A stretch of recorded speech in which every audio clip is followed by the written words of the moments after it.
afternoon, everyone. If everyone can get their seats, please. All right, good afternoon. My name is Sabeen Dhanani. I am the Deputy Director for the Technology Division at USAID. As they say, we have saved the best for last, and I'm thankful that so many of you are here for our final session of GDDF. I want to start by acknowledging the presence of our government partners here today, so representatives from the Government of Canada, who you'll hear from next, as well as the governments of Germany and the Netherlands. So thank you for joining us.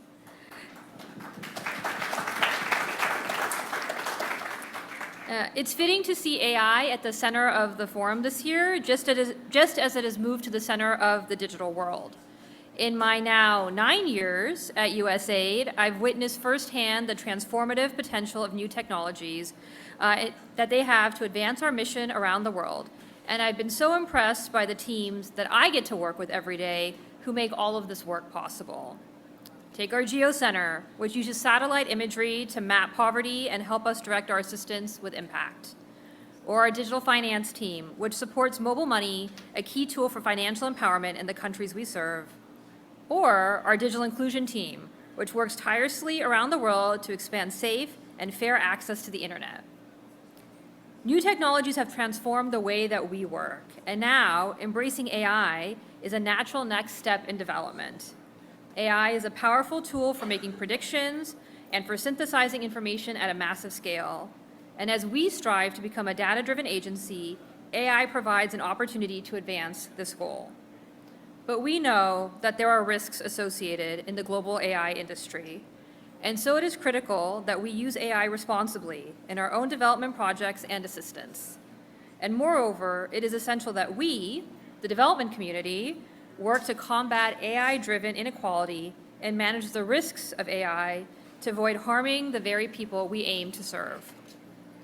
This is what guides our own USAID AI Action Plan. We don't just myopically focus on the latest applications, we take a holistic view of the entire AI ecosystem. We place ethics and inclusion at the center of our recommendations, starting with the data we use to train the AI systems, all the way through the digital literacy, skills development, and establishing necessary safeguards, governance frameworks, and accountability measures.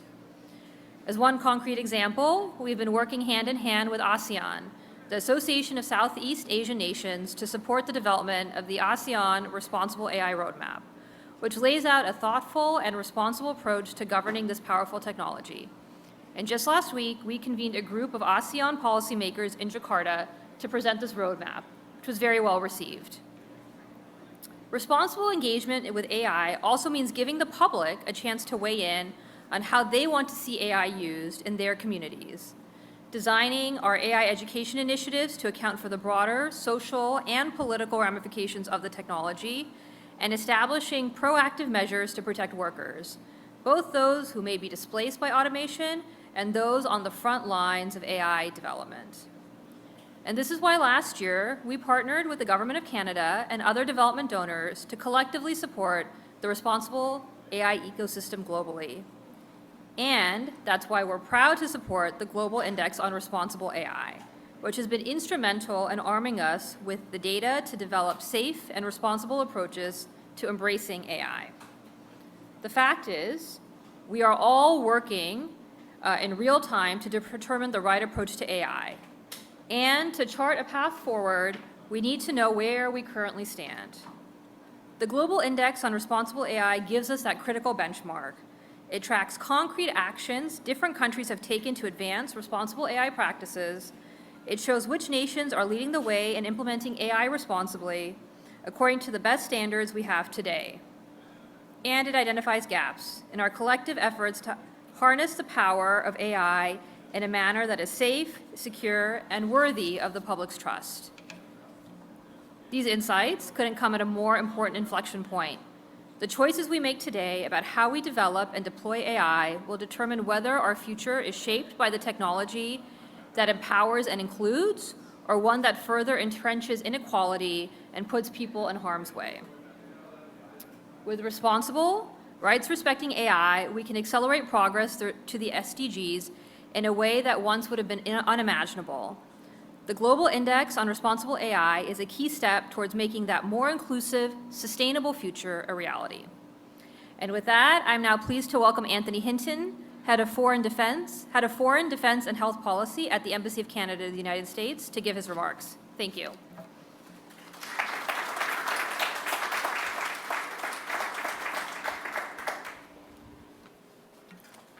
Thank you.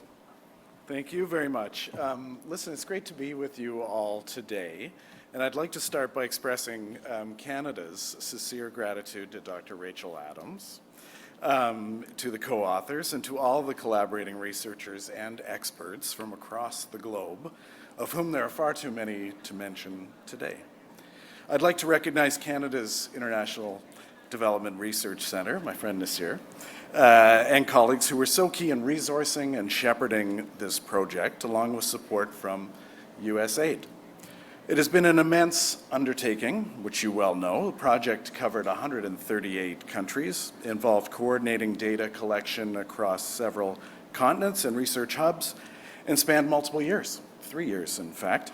And Canada is proud to have been able to support you in your efforts in producing this first edition of the index.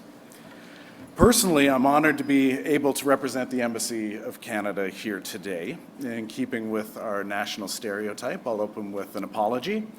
I'm sorry that you can't have our senior official for cyber, digital, and tech, Ms. Tara Denham, who's unfortunately stuck back home in Ottawa, including in some public testimony responsibilities as part of her very large and important portfolio. So you get your stand-in, understudy, stunt double here by way of myself today. But in terms of my own background, as a member of Canada's Senior Foreign Service, I've spent most of my career on non-proliferation, arms control, and disarmament issues, and specifically leading on nuclear non-proliferation and simultaneously nuclear technology cooperation. As two sides of the same coin. All this to say, as policymakers, researchers, journalists have tackled some of these same challenges in the past, we've been able to harness benefits and control risks of dual-use technologies, and I'm confident, and I know many of us in this room, maybe we all, are very confident that we can do the same with this technology as well. I'm not an AI guy by any means, but I'm confident that you experts and pioneers are up to that same fundamental task of balancing challenges with opportunities, in particular in the international development space. And that starts with collecting and analyzing data. On benefits, the work of Canada's IDRC on AI for development and that of partners like USAID and others demonstrate how new technologies can help us achieve the SDGs and uphold human rights worldwide, including protecting those rights in new domains. And on safety, as the adoption of AI across society increases, we must be mindful of the responsibility that comes with developing and deploying these powerful tools across diverse and challenging contexts, both at home and abroad. From the role social media recommender systems have played in the proliferation of hate and gender-based violence, to the discriminatory impacts of AI systems used in healthcare and policing, the possibility of human rights abuse is sizable. The need for due diligence is even more apparent in this super election year, 2024, when over half the world's population will exercise their core civil and political rights against the backdrop of an AI-enabled online ecosystem. Governments and companies clearly have obligations and responsibilities to safeguard our human rights and democratic institutions wherever AI is used. Yet, up until now, we had very limited picture of the meaningful actions both countries and non-state actors were taking to mitigate AI risks to human rights in particular. What data we did have, while important, was largely driven by researchers and organizations located in the global north, with limited involvement of experts and perspectives from other regions. And I don't want to scoop Rachel here, but with this first edition of the Global Index on Responsible AI, we finally have an inclusive snapshot of the state of responsible AI across a large section of the world. What is striking is the deep fragility of the AI governance across all regions. A staggering 6 billion people live in countries without measures in place to protect and promote their human rights in the context of AI. And where countries do have principles and frameworks in place, many have struggled with implementation. But we think the report says it's best. What we have now is not AI governance, but the idea of AI governance. For our part, Canada has work to do. Although our Parliament is now considering draft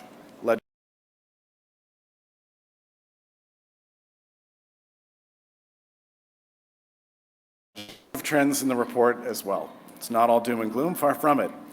In the first instance, countries scored well on international collaboration, which is heartening for a diplomat to see in writing. Canada has proudly supported many of these international initiatives, IDRC, including efforts at UNESCO and the Global Partnership on AI. We recognize and support the growing number of regional efforts to foster responsible AI, led particularly by our partners from the Global South. Strengthened international collaboration is essential to closing the gaps revealed by the index. We are all in this same boat together. Canada is ready to share its lessons with others, and we have much to learn from our partners as well. For example, as the report indicates, remarkable efforts on AI and gender are taking place in Kenya, Morocco, and Costa Rica that could help inform more inclusive approaches to AI policy in Canada and elsewhere. As the first truly global benchmark for human rights respecting AI, we hope that the index can spur change at all levels of government and across industry. Not only should the index incentivize governments to strive to work with civil society, industry, and researchers to increase their scores through meaningful actions, but the index can also help foster cross-pollination of ideas, policies, and frameworks across all regions. We look forward to further iterations of the Global Index on Responsible AI over the coming years. Thank you.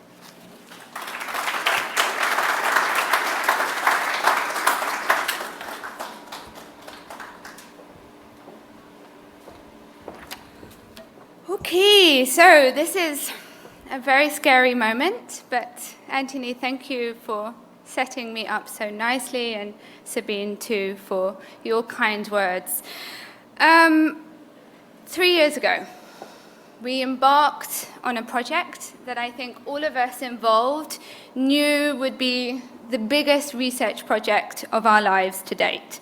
The idea of responsible AI was gaining traction as the key concept for achieving peaceful and equitable human futures. And we set our sights on creating a global index on responsible AI to measure commitments and progress in countries all around the world. At the core of what we set out to do was to understand whether responsible AI was being taken seriously. Is this a real thing, or is this just good rhetoric? Over the years, as the project has grown to encompass more than 15 research partners from around the world, and one of which is here with us today, most of these partners being based in the Global South, the notion of responsible AI has become more important than ever. As we've heard, AI presents risks to threaten the very fabric of our society. We've seen the impact of AI-driven misinformation on our democracies and how biased technologies can deepen the very inequalities we've worked hard to eradicate. More often than not, it is the people within our societies who are already the most vulnerable and at risk that are most negatively affected by AI. But if we do this right, if we design and use AI with care and with wisdom, if we center human dignity, justice, and the equal worth of all human beings, AI may very well be transformative. It may improve lives and help us to reach the goals we set out to achieve in the Sustainable Development Goals. And this responsibility is on all of us to put every effort into determining how best we can manage this technology to make the world a better place for everyone, everywhere. Yet, without concrete benchmarks to measure responsible AI and its practice around the world, the idea remains an abstract concept. And without knowing what responsible AI entails everywhere, we leave the people and places behind that know best how to use it for good. So, if I can move my slides, which I was pressing the wrong button. So we go back. No, we don't. We go to this one. Okay. So the Global Index was designed to fill this very gap and to stand as a new benchmarking tool to advance progress on rights-respecting AI globally. Following an extensive period of consultations with stakeholder groups from around the world, and particularly from the Global South, we built this multi-dimensional measurement framework to generate insights on the performance and competencies of the responsible AI ecosystem within each country across the 19 thematic areas and 3 dimensions that you can see just about on this slide. So while it recognizes the central importance of government leadership towards responsible AI and establishing and implementing frameworks, and particularly in promoting and protecting human rights in the context of AI, the Global Index also assesses the contribution of non-state actors within every national AI ecosystem. Data for the Global Index was collected firsthand by in-country researchers who were appointed to complete a very comprehensive, very long expert survey containing about 2,000 questions. It took them 4 months to complete this.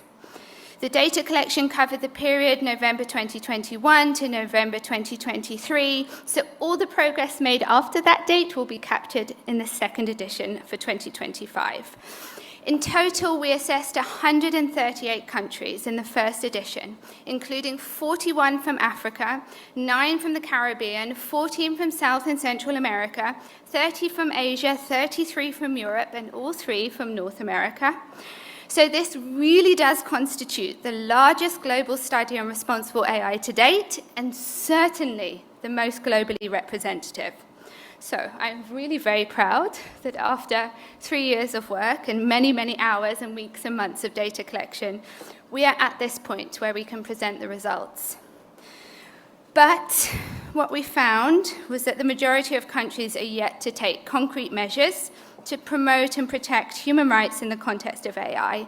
And we really are a very long way off achieving responsible AI globally. In fact, as Anthony told us, almost 6 billion people are living in these countries without adequate mechanisms. But AI is now everywhere. The lighter colors on the image depict the countries that scored well on the index. The violet and blue, and I did not create this outfit to match the colors. I really genuinely didn't. We took a picture. I really didn't. Anyway, so the violet and blue colors are the countries that scored not quite as well. So you can see that there's a real global disparity, and when we start talking about this concept of AI, the AI divide, it pertains to the governance and regulation of it too. So while the development and use of AI technologies is rapidly progressing in all corners of the world, our data now demonstrates just how far behind we are in ensuring that this progress does not harm individuals, communities, or environments. So let's look at some of this in closer detail. Our research found that of the 19 thematic areas for responsible AI assessed, some of the worst performing were those essential for protecting human rights at risk. So what you can see here is the scores for AI impact assessments, public procurement guidelines, and redress and remedy. So the countries without government frameworks is the purple, and the countries with frameworks, so having done something with some evidence, are the countries depicted in the lighter green. One of the most crucial findings that we surfaced through the Global Index is that issues of inequality and inclusion are not being prioritized, and that as a global society, we are falling far short of ensuring that we are moving towards a fair and equitable future. What you see on the screen are some of the lowest scoring thematic areas, which encompass some of the most important areas of responsible AI for underserved groups: bias and unfair discrimination, children's rights, cultural and linguistic diversity, gender equality, and labor protections and the right to work. So the purple is government frameworks, the lighter blue is government actions, and then where you see the green, which is the number, these are all numbers of countries with evidence. Where you see the green, this measures non-state actors. So you can see that the work of civil society groups and universities are really pulling up the country's performance in these key areas. So crucially, gender equality was one of the poorest performing areas globally, with only 17% of countries prioritizing this issue. And we also found as few as 24% of countries were ensuring that the rights of workers were being protected as AI use increases in workplaces. However, despite these gaps, the Global Index on Responsible AI found two important levers for change. The first was that the majority of countries around the world really are committed to working with regional and international partners to use AI for good. And that international cooperation, as was discussed earlier, remains a cornerstone for building partnerships and collaborations that can drive change and ensure that no one and nowhere is left behind. And second was the role of research organizations and civil society groups in deepening our understanding about how to govern AI, how to use it for good, and holding governments and big tech to account. So this is a picture of a community of African researchers and educators and innovators from the AI for Development program, which is supported by the International Development Research Centre of Canada, who are leading crucial efforts on the African continent to champion responsible AI development and governance. So despite the concerning global picture the study paints, the Global Index also shows us, importantly, that responsible AI is possible, and it's possible anywhere. Throughout the report, which is now available online, you will find bright spots which showcase what different countries from all regions of the world are doing to promote and protect human rights as AI adoption rises. So all the findings are now available on this website, together with the rankings and the scores. It's a very, very exciting moment for us after many years of work and many people involved in this project. But we hope that the Global Index will be used by policymakers to develop roadmaps to strengthen responsible AI in countries at very different levels of AI adoption and governance. We hope it will be used by multilateral groups to determine where critical gaps lie and where capacity building efforts are most needed. And we hope it will be used to spark conversation amongst people like you about the changes we need to advocate for to ensure a better world for AI for everybody. Thank you so much.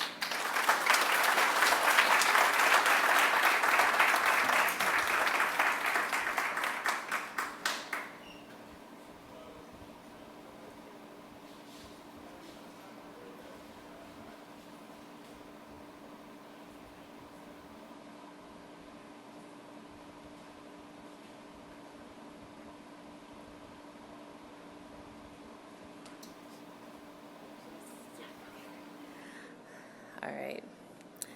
Hi, everyone. I'm Chinasa Okolo. I'm a fellow at the Brookings Institution here in Washington, D.C., and I'd like to welcome our panel discussion on where does global society stand on responsible AI.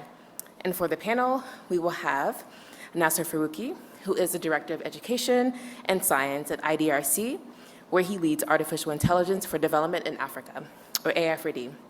We will also have Gloria Guerrero, who is Executive Director of the Latin American Alliance for Open Data, or ILDA, which is one of the key data collection hubs for the Global South, or Global Index on Responsible AI. And we will also have Rachel Adams on the panel as well.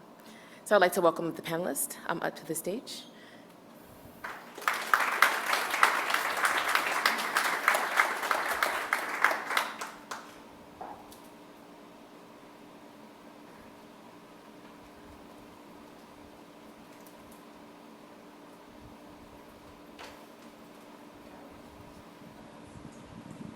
All right.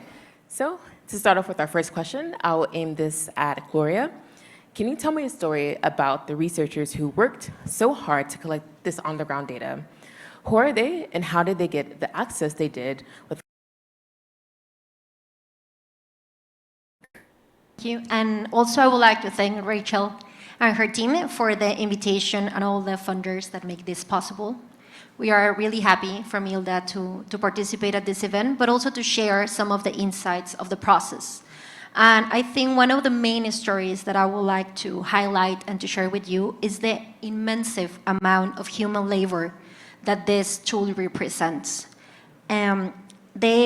Researchers from all over the world, but especially from the Global South, went through a very rigorous and independent methodology to gather data that didn't exist elsewhere. So it's something that an AI could not have done. So this is something to highlight. Also, it was a great opportunity to build on the accumulated knowledge and networks that other processes and other tools initiated. For example, with the Global Data Barometer. And this tool also gave us the opportunity to upgrade the network's capabilities and connections. This process also, led by the majority of the world, it's a great opportunity to enhance collaborations between researchers from different backgrounds and different countries. This group was in constant communication, exchanging ideas, exchanging lessons learned during the process, but also sharing best practices, and that's what's a very kind of lively process and very active and very human process also.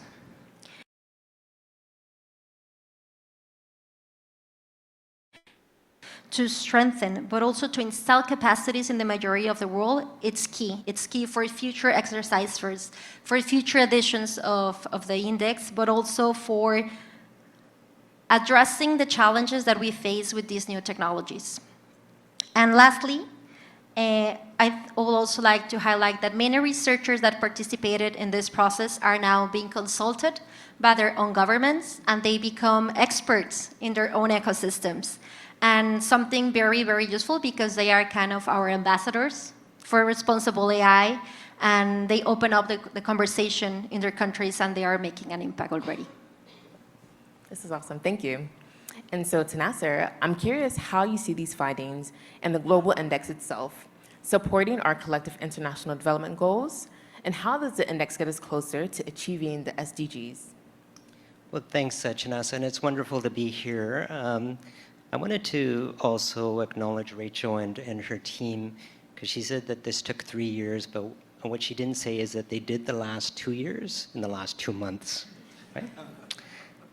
So I guess I have 3 thoughts. First, of course, we know that AI can contribute to the Sustainable Development Goals, but also threatens some of them. So a 2020 Nature article indicated that AI can contribute to about 79% of the Sustainable Development Goals, and IDRC's work with Global South partners is showing really concrete potential, for instance, AI that can provide crucial health information to low-income mothers in Kenya using text messages, and that's being scaled across hospitals in Kenya.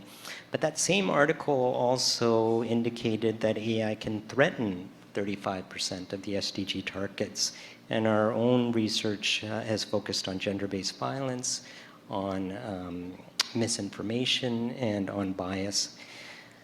The index indicates that the need for responsible AI, and certainly developed countries certainly have progress to make, but as Rachel and others mentioned, developing countries really are not benefiting adequately from the information, from the innovations, or sufficiently, and will be disproportionately affected by the risks of AI.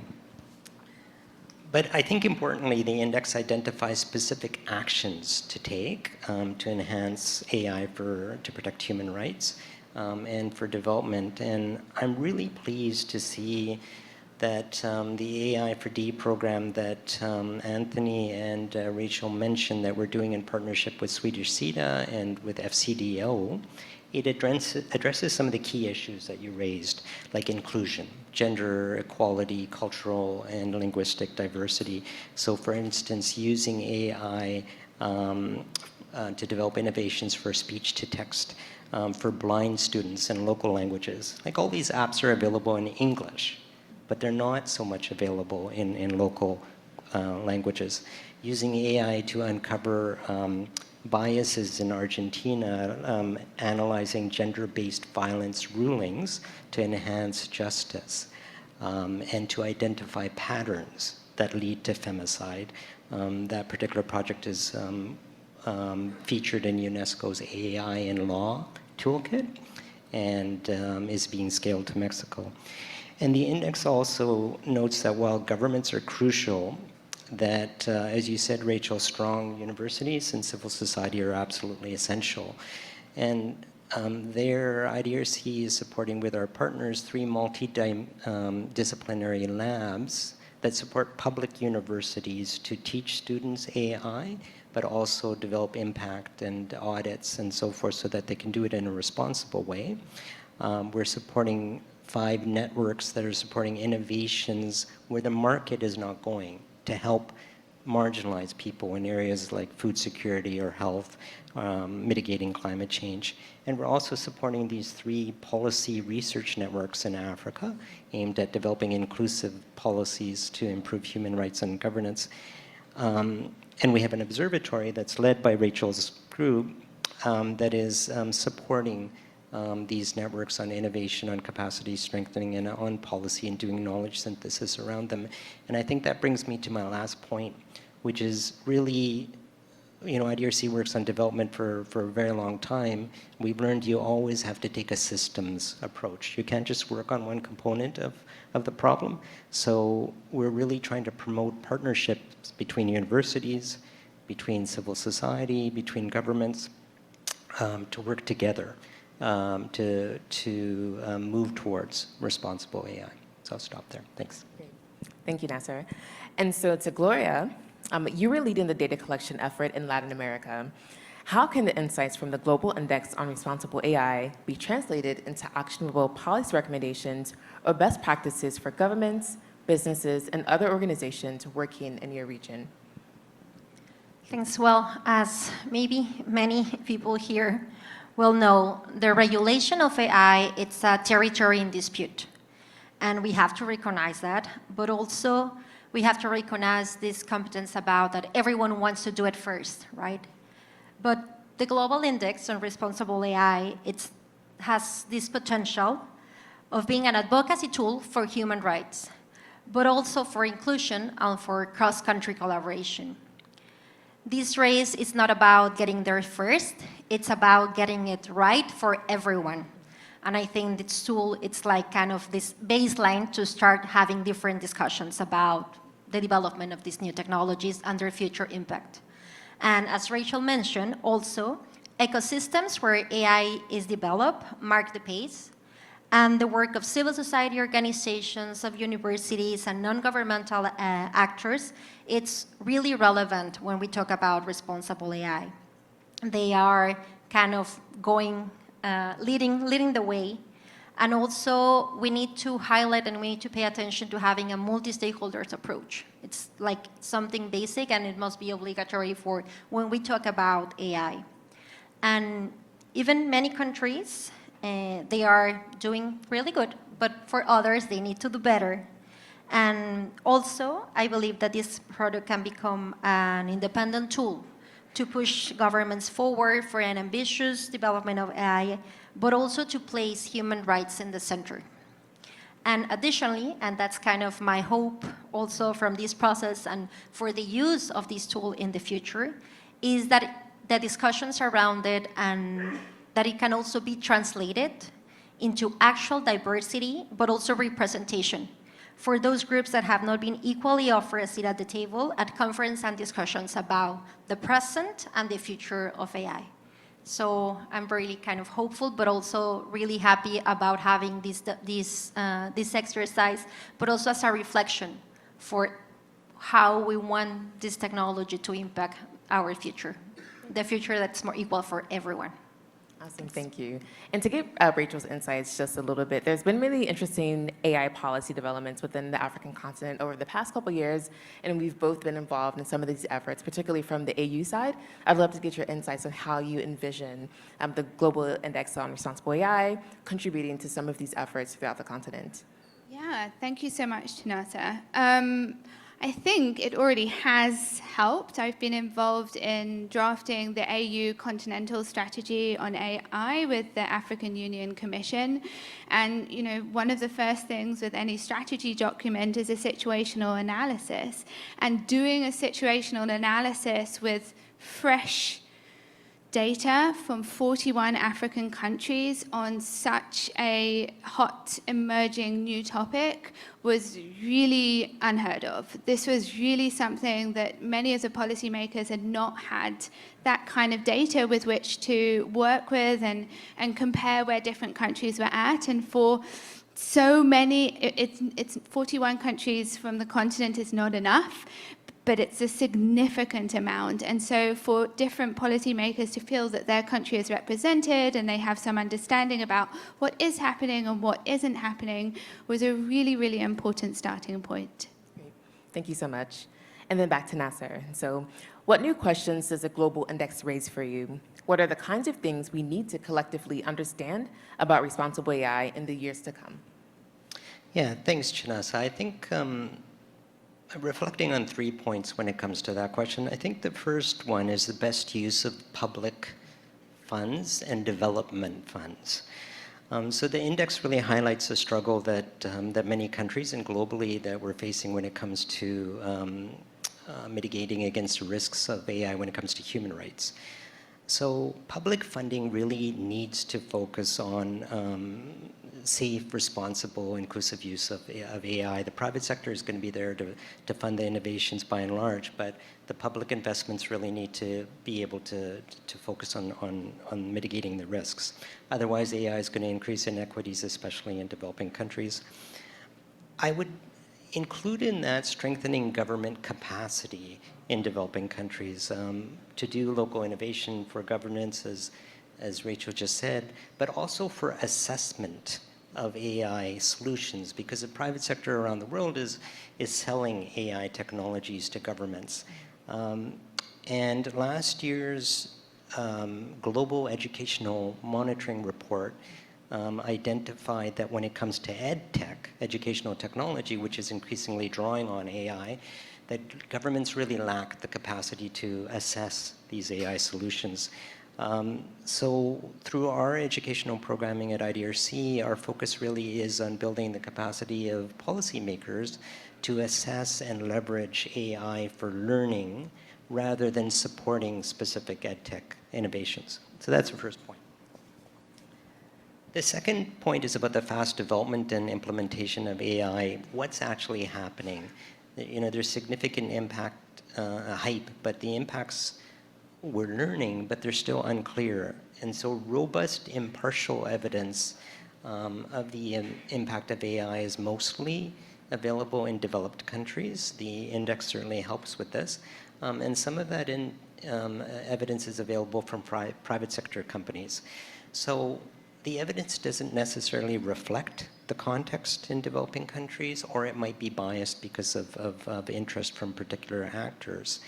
And I think that this issue reinforces the point that Rachel just made. You need this robust evidence based on detailed case studies of what's happening longitudinally, because the situation is changing quickly. So I'm really happy that our AI4D program is supporting this locally generated use cases that's looking at who's benefiting, who's losing, how to scale, how to mitigate, what are red lines not to cross. And crucially, that evidence needs to be developed by local researchers who really understand their contexts, because they'll generate better evidence. And so our AI4D program done with partners is supporting networks of universities and civil society to do this. The last point. And that is the importance of international cooperation that the index highlights and how to do it. So, that's been identified as being critical, learning from each other how to do this, policies, practices, and so forth. It's just too crucial an issue. The stakes are too high, and it's moving so fast for any of us to do this alone. So cooperation between governments, researchers, civil society, donors, the private sector. IDRC is really delighted to be convening a coalition of AI for development funder for local development. And this includes the Gates Foundation, USAID, so shout out to Sabeen and colleagues, GIZ. I see a representative from the German government here, thank you, and the British government through FCDO.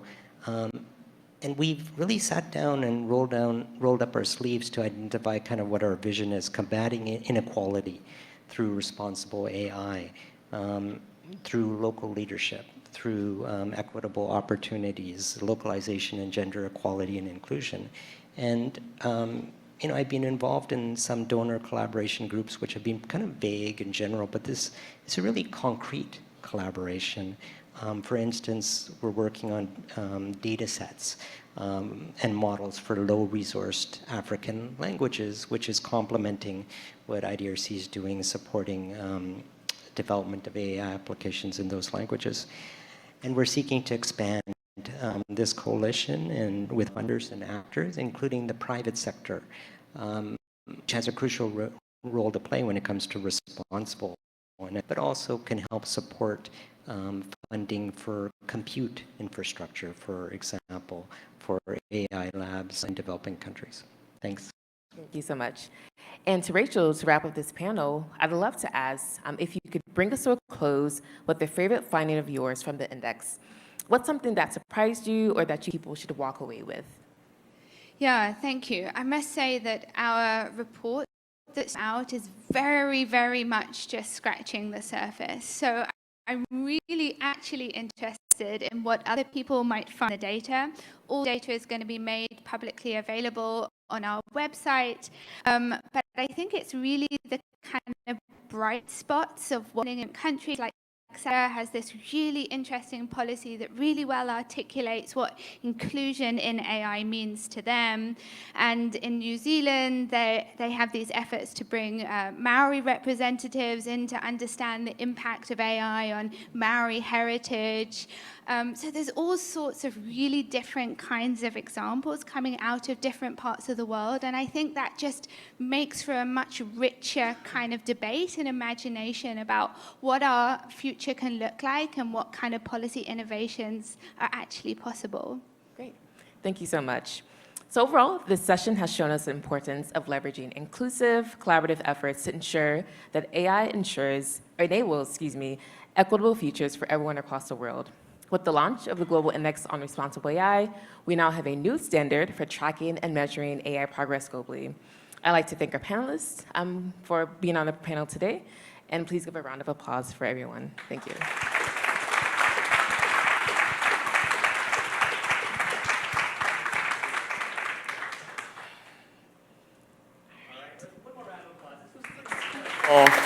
To have this session close out GDDF. So I kicked us off yesterday at 3:30 in the morning in a virtual session. It was very early. I have the distinguished honor of closing us out today. My name is Nick, CEO of Tech Change. I am exhausted, but also inspired. And I want to thank you all for joining us at GDDF 2024. Just so you can have a sense of what we did over the last 48 hours. We had 40+ hours of programming. 8 keynotes, 28 breakouts, 13 workshops, 27 lightning talks, 30 tech demos, 4 local events in Senegal, Moldova, Thailand, and here in DC. And we had 2,500 people in total online. So the power of a Tech Change event is not just those of you in the room here, it's also being able to spread the incredible global digital development community to an inclusive environment around the world. So we want to give you a big thanks to everybody that came out. I also want to be sure to thank the incredible organizing committee of this event. We spent the last 6 months planning, That, USAID, DAI, IBM, and Chemonics, thank you all so much for your support in organizing the many, many details that went into making today a huge success. And I do want to make sure to thank the Tech Change staff who are here, who are not just in the room, but also virtually, who made this event a success. The caterers, the AV team, the National Union Building, what a great venue. Big thank you, everybody who helped make today a success. We are so, so grateful. And for those that are in DC, we have a happy hour across the street at a restaurant called Succotash, so the conversations and the camaraderie can continue over there. And for those that are joining us online, we thank you so much, and we will see you next year at GDDF. So with that, I will invite all of you in the room, if you'd like to come join us, to do so, and officially close GDDF.